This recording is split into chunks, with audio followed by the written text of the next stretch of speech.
जहां एक और कोरोना वायरस पूरी दुनिया के 32 से ज्यादा देशों में अपने पैर पसार चुका है, वहीं पूरी दुनिया के शीर्ष नेताओं से लेके शाही परिवार तक हमारी भारतीय संस्कृति को फॉलो कर रहे हैं। वो हैंडशेक की बजाय नमस्ते कर रहे हैं। पूरी दुनिया में भारतीय संस्कृति की तारीफ हो रही है।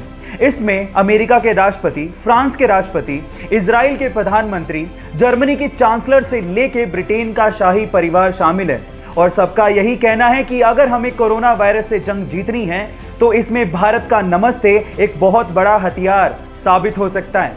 हमें गर्व है अपने भारतीय होने पर और भारतीय संस्कृति पर, तो इसीलिए कोरोना पर एक विदेशी यात्री भारत घूमने आया और टैक्सी करके पास के एक होटल पहुंचा।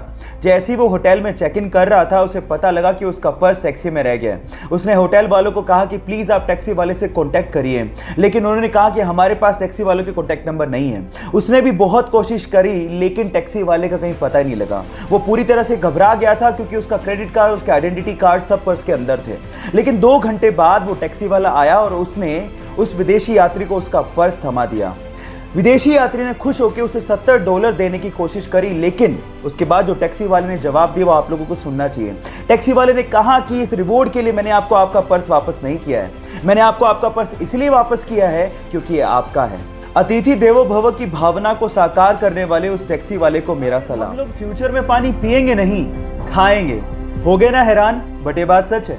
एक्चुअली प्लास्टिक की बोतल्स का पानी हमारे शरीर को बहुत ज्यादा नुकसान करता है। इसी के लिए हमारे डॉक्टर्स ने वाटर के छोटे छोटे से कैप्सूल बनाए हैं। अब इन छोटे छोटे से कैप्सूल को अपने मुंह में रखो, ये मुंह में बस्ट होंगे और आपके पानी की पूर्ति हो जाएगी। इन्हें ओहो कैप के नाम से जाना जाता है। बस इसके ऊपर की लेयर उतारो, अपने मुंह में रखो और हो गया। इस वंडरफुल डिस्कवरी के लिए एक लाइक तो बनता है। लड़के मुंबई घूमने गए और वहां पर उन्होंने एक टैक्सी भाड़े पे की। एक्चुअली उस टैक्सी के ड्राइवर सरदार जी थे। अब हुआ कुछ यूं कि बोरियत की वजह से वो चारों लड़के जोक्स क्रैक करने लगे और उनमें से कुछ जोक्स सरदारों पर थे। जब भी वो सरदारों वाले जोक्स क्रैक करते, सरदार जी को बड़े ध्यान से देखते, लेकिन सरदार जी कोई रिएक्शन दे ही नहीं रहे थे। जब पूरा दिन खत्म हो गया तो उतरते वक्त उन चारों लड़कों ने सरदार जी को कहा कि हमने सरदारों पर इतने जोक्स क्रैक किए, आपको बुरा क्यों नहीं लगा? तो उन्होंने तब भी कोई जवाब नहीं दिया और ₹100 देते हुए कहा कि अगर तुम्हें पूरी मुंबई में कोई सरदार भिखारी मिल जाए तो उसे मेरी तरफ से ₹100 दान कर देना। वो चारों लड़के पूरे दिन मुंबई घूमते रहे, लेकिन उन्हें कहीं सरदार भिखारी दिखाई नहीं। तब उन्हें समझ में आ गया कि हम मजाक जरूर उड़ाते हैं, लेकिन इससे मेहनती लोग होते भी नहीं हैं। गाइज, इन सरदारों के लिए एक हाथ तो बनता है। बात है फरवरी 2019 की, जब कुछ मछुआरे मछली पकड़ने के इरादे से इटली के तट से समंदर में पहुंचे।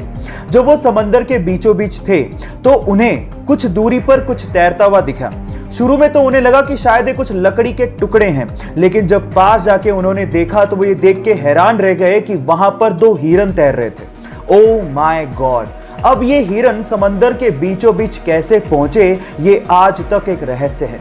बहरहाल, उन मछुआरों को दिल से धन्यवाद, क्योंकि उन्होंने उन हिरनों को बचाने की सोची। तो उन मछुआरों के लिए एक लाइक तो बनता है। 2016 में ऑस्ट्रेलिया से मार्क नाम का एक लड़का अपने पिता को लेके जैसे ही हिंद महासागर में मछली पकड़ने के लिए पहुंचा तो कुछ दूरी पर उन्हें पिंक कलर की बोल नुमा एक बहुत बड़ी सी चीज दिखाई दी। शुरू में तो उन्हें लगा कि शायद कोई नाव पलट गई है, लेकिन थोड़ा पास गए तो समझ में आया ये नाव तो नहीं है, लेकिन बहुत अजीब सी चीज थी। लेकिन जब बिल्कुल पास पहुंचे तो उन्हें समझ में आ गया था कि व्हेल की डेड बॉडी है।